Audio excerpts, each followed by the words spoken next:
Saya kalau ngaji bawa kitab, ini agak sebetulnya itu lazim. Lazim itu suatu yang harus. Tapi karena kelamaan mubalek itu tidak pakai kitab, seakan-akan bawa kitab itu yang aneh. Sebenarnya aneh mereka. Karena begini logika simpelnya ya. Umat Nabi ini berhak dapat apa coba? Berhak dapat warisan yang paling luhur, paling hebat, paling jernih. Apa itu Quran dan hadis? Pertanyaannya, siapa yang paling punya hak otoritatif untuk menerangkan Quran hadis? Ulama. Ulama yang mana? Ya yang kapabel, yang sudah diakui dunia kayak Imam Ghazali, Imam Bukhari, Imam Syafi'i. Artinya kalau kita tidak pakai materi itu ulama mendapat pikiran kita, bukan mendapat pikiran mereka. Saya ulang lagi, kalau kita tidak pakai materi yang otentik, yang orisinil, umat ini mendapat pikiran kita, bukan pikiran mereka. Maka saya berusaha supaya teman-teman atau semua umat Islam dapat pikiran-pikirannya Imam Ghazali, pikiran-pikiran Imam Bukhari, pikiran-pikiran Abul Qasim Al-Junaidi, kejernian-kejernian Abu Yazid Al-Bustami. Kejernian itu diantaranya adalah misalnya makalah yang menurut saya itu makalah yang super. Jadi untuk ngadepi krisis karena COVID atau karena apalah, itu lama dulu sederhana sekali. Beliau-beliau punya rumus yang mungkin jarang didengungkan orang, tapi saya akan kampanye rumus ini. Al-istighna, hakikatul istighna itu adalah al-istighna anis syai' labihi. Jadi pemenuhan kebutuhan yang sebenarnya adalah kita berusaha menghindari sebanyak mungkin kebutuhan yang sekunder, yang enggak penting. Bukan memenuhi semua yang kita inginkan. Jadi misalnya begini ya, kalau kita lapar, itu keinginan kita itu makan enak apa asal makan? Tentu jawabannya asal makan yang sehat. Tapi kalau nuruti nafsu kita, makannya yang enak, teman makan ya enak, terus di warung yang favorit. Ini kan satu kebodohan. Kenapa untuk makan saja butuh definisi sekian banyak? Yang kita harus kecewa, warung favoritnya bisa sudah tutup, atau kita ke sana harus macet, ribet. Yang benar-benar arif dan bijaksana itu adalah al-istighna anisya. Sesuatu yang tidak mendesak itu jangan jadikan kebutuhan. Sehingga kalau kita puasa misalnya, semua makanan itu enak karena kita sangat lapar. Sehingga Abul Qasim Al-Junaidi ketika ditanya, ma'idamu to'am, lauk makanan itu apa? Jawabannya lucu, alju, lapar. Kalau kamu lapar ya semuanya enak. Ini sudah mulai hilang. Kita bilang makan enak itu ya sate, ya gulai, ya pizza yang kita senang. Akhirnya apa? Untuk nikmati nikmatnya Allah itu kita jadi ribet. Apalagi yang orang-orang fasik harus ditemani perempuan yang tidak halal misalnya, atau harus ada ajudan, ribet. Nah pertanyaannya, orang yang ribet sama yang nggak ribet itu pinter mana? Pinter yang nggak ribet. Nah ini kearifan-kearifan yang mulai hilang. Lalu siapa yang bisa mewarisi itu? Ya ulama. Jadi ulama itu cara berpikir sebenarnya simple. Makanya mereka sering kalau tahajud itu, di antara makalah Sayyidina Ali paling terkenal dan yang menjadikan beliau punya derajat yang luar biasa, itu adalah kafani izzan antakuna li robban wa kafani fakhron an akuna laka abdan. Ya Allah, saya ini sudah begitu mulia, begitu terhormat dan sangat-sangat terhormat karena yang menjadi Tuhan itu Engkau. Jadi rumus pertama itu karena menjadi Tuhan itu Engkau. Hanya Tuhan yang abadi, Tuhan yang pertama, artinya Tuhan yang al-awwal. Coba ya Allah, kalau saya ini punya Tuhan Fir'aun, punya Tuhan mati jadi tontonan lagi, itu kerennya di mana coba? Andai kan kita punya Tuhan Fir'aun, atau punya Tuhan yang asal usulnya manusia, apapun hebatnya manusia itu, kita punya Tuhan manusia itu. Tuhan yang lapar, yang kalau nggak makan mungkin pingsan, mungkin bisa kena COVID, nanti Tuhannya diisolasi. Kayak apa? Makanya ketika Tuhan Allah menyindir ketuhanan selain Allah itu, Allah hanya menyindir dengan kalimat sederhana, kana yakulani to'am, yang kamu tuhankan itu masih makan. Artinya kalau nggak makan ya lemes. Jadi lama-lama ada orang gini, alhamdulillah tadi Tuhan mampir ke saya, kelihatannya lapar, setelah tak kasih makan sehat lagi. Susah nggak punya Tuhan yang seperti itu.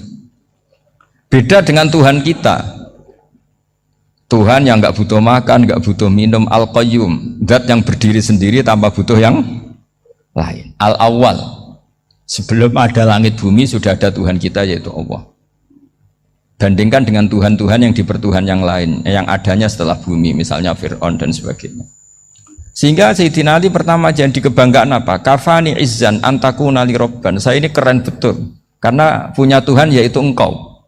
Tuhan yang lahul asmaul husna, Tuhan yang semuanya punya kebaikan, punya keabadian, punya keagungan.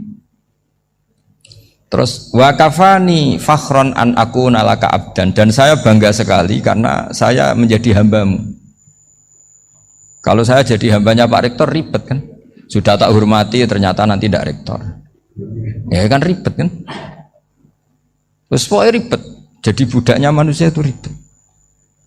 Makanya ada seorang wali datang ke temannya yang jadi presiden atau jadi raja, datang ke situ karena tidak punya uang, mau minta uang karena temannya raja. Setelah sampai sana ternyata temannya ini karena orang soleh pas berdoa, ya Allah saya minta ini, minta ini, minta ini. Terus si wali tadi pulang. Kenapa kamu pulang? Ternyata dia sama, masih minta-minta kayak saya. Jadi sederhana dia. Sama-sama minta kamu, minta zat yang kamu mintain katanya. Jadi dulu itu orang itu sebegitu dekat dengan Allah. Sehingga si raja ini terus ketemu wali tadi tanya, kenapa kamu menyepelekan saya? Padahal sekarang saya raja. Terus ditanya sama wali tadi, karena temannya. Kalau kamu di padang pasir tidak bisa minum, dan harus minum 1 gelas, dengan ongkos kamu harus mengasihkan semua kerajaan kamu demi minuman itu. Pilih mana, minuman apa tetap jadi raja? Ya saya milih bisa minum. Saya tidak raja tetap hidup, tapi kalau nggak minum mati. Bagaimana Anda bangga dengan satu kerajaan sing la yusawi kak samain, yang tidak sama dengan segelas air. Jadi artinya terus mereka melihat jadi raja itu ya biasa, jadi presiden biasa, jadi rektor biasa, karena mereka biasa berlogika hakikatul izzah itu ya taqarrub ila Allah, yang benar-benar terhormat itu ya dekat dengan Allah. Begitu seterusnya mereka bikin paradok-paradok yang aneh, tapi itu menjadi pelajaran. Bapak saya Ki Nur Salim itu senang baca anekdot Nasiruddin Koja. Itu kalau bikin orang-orang aneh, itu dia datang ke satu pesta pakai baju lusuh, pakai sarung lusuh atau celana lusuh, sama Sohibul Bed yang punya acara dibiarin. Setelah dibiarin dia pulang pakai jas, pakai dasi, pokoknya keren. Dihormatin, pakai alpat, pokoknya dihormatin. Silakan. Pas dia disuruh minum, minumannya itu disokkan saja ke sakunya. Jas, kamu harus minum yang banyak karena kamu yang dihormati, bukan saya. Terus makanannya semuanya diletakkan di saku, ada yang apa, ayo kamu makan yang banyak. Alpatnya juga gitu, dikasih sate apa, ayo kamu makan yang banyak. Mereka tidak melihat saya, melihat kamu. Akhirnya orang satu pesta itu istighfar semua, berarti kita ini salah. Terus dia pidato, kenapa kamu uang gitu? Tadi saya datang, orangnya sama. Gara-gara beda pakaian, penghormatannya beda. Berarti yang berhak dapat makanan ini jasa ya, bukan saya. Betapa naifnya kita sebagai orang. Ternyata kita masih hormat sesuatu yang seperti itu, yang atribut lah.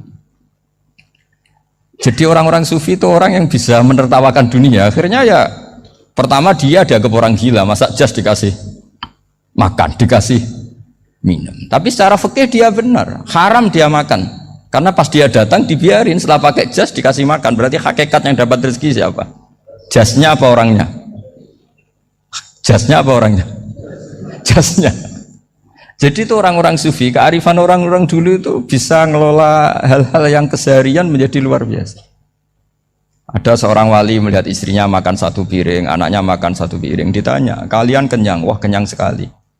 Melihat anaknya minum kopi 1 cingkir seneng, kalian seneng sekali. Wah kalau seneng dengan hal-hal yang murah bisa, ngapain harus seneng dengan hal-hal yang mewah? Bodoh sekali saya. Sehingga terus mereka bisa qanaah. Qanaah itu ya hidup itu simpel, sederhana.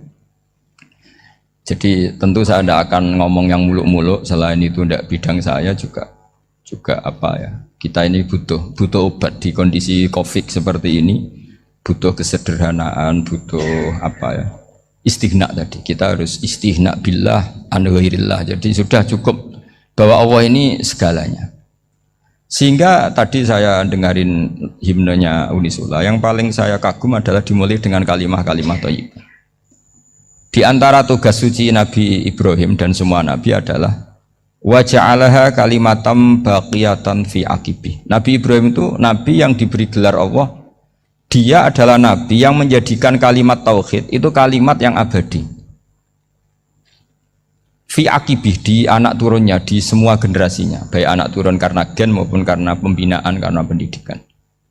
Ini penting sekali saya utarakan karena apa? Satu kehidupan itu sebenarnya digerakkan oleh kata-kata, oleh moto kalau oleh bahasa modern. Sehingga banyak ulama mengatakan al-ibarat kutun li'ailatil mustami'in, bahwa redaksi atau moto atau pegangan hidup itu penggerak kehidupan. Sehingga sebetulnya manusia itu digerakkan oleh kalimah-kalimah itu, oleh moto-moto itu, oleh prinsip-prinsip hidup itu. Misalnya orang Palestina itu tiap hari ke pasar gitu. Mereka ke laut gitu. Ditanya kenapa tidak takut tembak Israel? Jawabannya lucu. Kena tembak ya mati, nggak makan ya mati, nggak kerja ya mati. Ya sudah sama-sama mati ya mendingan aktivitas normal. Tapi saya tidak menyarankan itu untuk melawan konflik. Ini cerita saja. Kamu jangan provokator itu. Karena ini wilayah sensitif.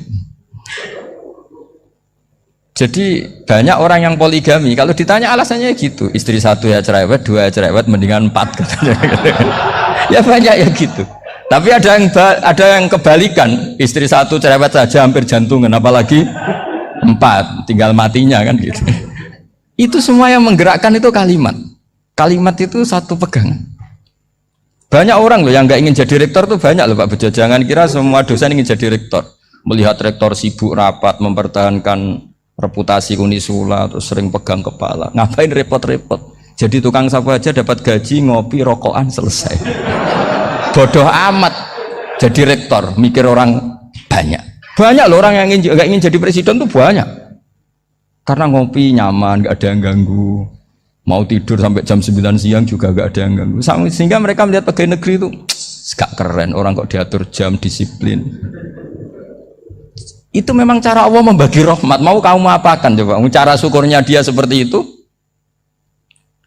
Bapak saya dulu tuh sering ngajarin saya, diajak jalan-jalan pagi-pagi. Melihat orang ngopi, makan uduk itu bapak seneng.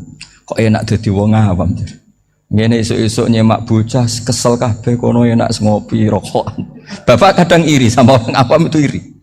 Sudah gitu berharap masuk surga kan enak sudah gitu. Tahu-tahu mati, tidak tahu ke surga apa ke neraka ya tidak tahu.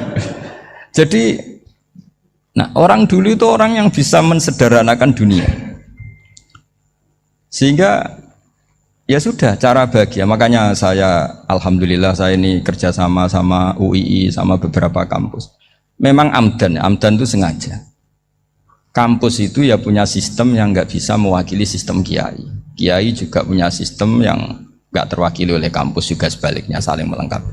Saya sering ketemu rektor UII, rektor kampus-kampus Islam. Mereka cerita, Gus pendidikan pondok harusnya dimodernkan gini-gini. Saya bilang, kalau pondok modern kayak kampus itu nanti saya ketemu Allah tidak bisa jawab. Kenapa Gus? Saya beri contoh gini. Kalau misalnya perempuan perawan lah atau apa saja, pokoknya perempuan, mau tanya tentang menstruasi atau haid. Kalau semuanya sistem kampus, dia harus kuliah dulu. Registrasi dulu, kuliah dulu, bayar dulu, dan dapat jawabannya nunggu mata kuliah pas itu. Bandingkan kalau sistem pondok, saya tuh sering ke pasar sama anak saya dicegat sama ibu-ibu, Gus, anak saya ngalami gini-gini, keluar darah terus menerus, nggak 6 hari tapi 1 bulan penuh. Itu hukumnya apa Gus ya? Nanti saya mau sowan ke jenengan. Nggak usah sowan, di sini aja. Ya sudah. Sebelum mengeluarkan darah yang rutin seperti itu biasanya haidnya berapa hari? 6 hari ya sudah ikut yang 6 hari, yang lainnya istighadah. Ngoten tok Gus, ya udah ya. Begitu terus di masalah udhiyah Pak. Ya coba kalau semuanya pakai sistem kampus, daftar dulu, bayar dulu. Jadi ini nggak ada jawabannya, nunggu mata kuliah itu. Baru dapat jawaban, itu biasa nggak sholat bertahun-tahun karena belum ada jawaban tentang itu. Nah itu kalau misalnya orang mati, tahunya cara apa memulasara jenazah itu nunggu kuliah dulu, pas mata pelajaran itu dulu, baru menangani orang mati. Berarti orang mati itu tergeledak semua. Tapi kalau kiai kan enggak. Kesini orang mati terbakar, kalau dimandiin malah badannya copot-copot, itu gimana hukumnya? Ini ada orang mati Gus Kendat, ini disolati apa enggak? Ada orang mati apa itu oplosan ya kan? Itu disolati enggak? So sering ditanya gitu. Gak usah registrasi Pak Rektor, gak usah registrasi, gak usah daftar, gak usah seminar. Makanya kalau orang kampus wani kiai itu ya kualat tenang gitu, karena ini yang on time ya. Tapi pondok seperti saya ya ikrar seikrar-ikrarnya pentingnya kampus karena melatih efisiensi waktu, disiplin, tata kelola manajemen sehingga kita ya hormat. Tapi tadi kita harus saling melengkapi sehingga saya tunjukkan ke publik bahwa saya hormat sekali sama polisi, sama tentara. Coba kita bisa apa ngadepi bandar narkoba kalau enggak polisi? Bisa apa coba menjaga NKRI kalau enggak tentara? Begitu juga ya sudahlah kita memang fa inna yadallahi ma'al jamaah, kita berkah itu kalau bersama-sama, enggak bisa kita sendiri. Nah lalu orang kayak saya itu ya beberapa kali sebetulnya saya itu ditawanin jadi dokter honoris causa apa. Kekhawatiran saya satu Pak Bejo, takut pas nggak punya uang. Itu dokter gak di duit kan gak pantas gitu. Jadi repot gitu, daripada beban lah sudah lah nggak usah dokter. Jadi kalau nggak punya uang ya pantas, terus kalau ngebis ya pantas. Suatu saat kalau mati nggak ada yang hadir ya pantas, nggak dokter gitu. Kalau sudah dokter kok masuk neraka, kayaknya apalagi rektor kampus Islam kok masuk neraka itu kan kok kayak nggak pas itu. Misalnya rektor Unisiola ditanya mungkar nakir nggak bisa kan kayak gimana gitu. Makanya harus sering ngaji saya supaya nggak malu di depan mungkar nakir. Masa rektor ditanya mungkar nakir nggak bisa. Harus berani bentak. Ini saya rektor loh Pak mungkar nakir. Masa kalau wali-wali dulu berani. Masyhur di cerita wali-wali ditanya marabbuka manabuka. Saya ini guru tauhid. Kok kamu tanya marabbuka manabuka yang ngelotok? Kok kamu tidak pernah ngaji enak aja tanya. Jadi wali-wali itu ya rileks ngadepi mungkin. Saya akan rileks wali di Bang Pak Rektor. Saya yakin itu. Karena wali itu lebih dekat Allah. Sehingga orang dulu itu saya ulang lagi ya. Ada satu kearifan namanya hidup itu apa? Hidup itu adalah cari sebanyak mungkin supaya hidup itu tidak tergantung pada banyak hal. Sehingga misalnya cara berpikir orang-orang modern itu sebenarnya banyak orang-orang ilmuwannya nggak ngagumi Amerika. Bukan karena angkuh ndak. Untuk mempertahankan kebesaran negara sebesar itu, kebutuhan listriknya besar, kebutuhan tentaranya besar, kebutuhan apa. Sementara negara kayak Venezuela atau Swiss kebutuhannya ada banyak. Pertanyaannya, yang tergantung dengan banyak hal sama yang tidak tergantung banyak hal itu pinter mana? Kalau dibalik pertanyaannya gitu, negara-negara maju itu tidak keren kalau dibalik pertanyaannya. Orang yang untuk mempertahankan eksistensinya banyak, butuh banyak hal dengan yang tidak butuh banyak hal, itu pinter mana? Orang yang bahagianya nunggu jadi dokter, nunggu jadi kiai besar, kiai viral, dengan orang yang bahagia cukup dengan ngopi, itu pinter mana? Tapi kalau dibalik pertanyaannya, orang yang tahunya nikmat hanya kopi dengan nikmat yang banyak, pinter mana? Makanya Mbah Mun itu kalau guyon itu lucu.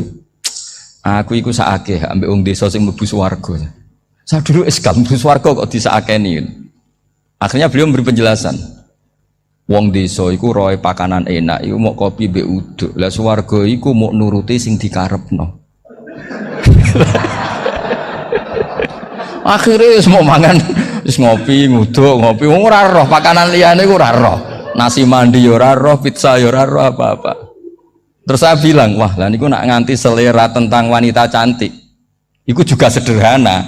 Rodok pesek ya wis cantik, rodok ireng ya wis. Apa bidadarinya seperti itu karena saking enggak pengalamannya. Jadi surga itu kan nuruti apa yang diinginkan. Kira-kira keinginan orang kampung kalau di surga itu apa coba? Makanan apa coba? Ya, nah, senengnya ketemel gemblong itu.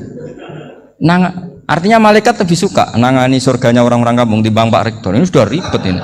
Makanan apa saja sudah dicoba. Terus kalau di mall tahu orang macam-macam, seleranya macam-macam pasti. Enak mana kalau sampai jadi malaikat pelayan surga? Suka ngelayani orang kampung apa yang orang kota? Orang kampung kan?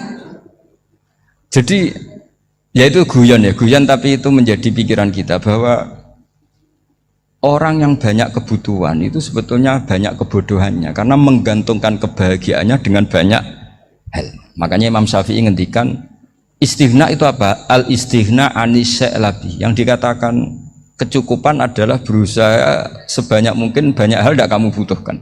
Bukan memenuhi semua kebutuhan kamu karena nafsu kamu ini tidak ada batasnya gitu. Kalau kamu penuhin nggak akan selesai.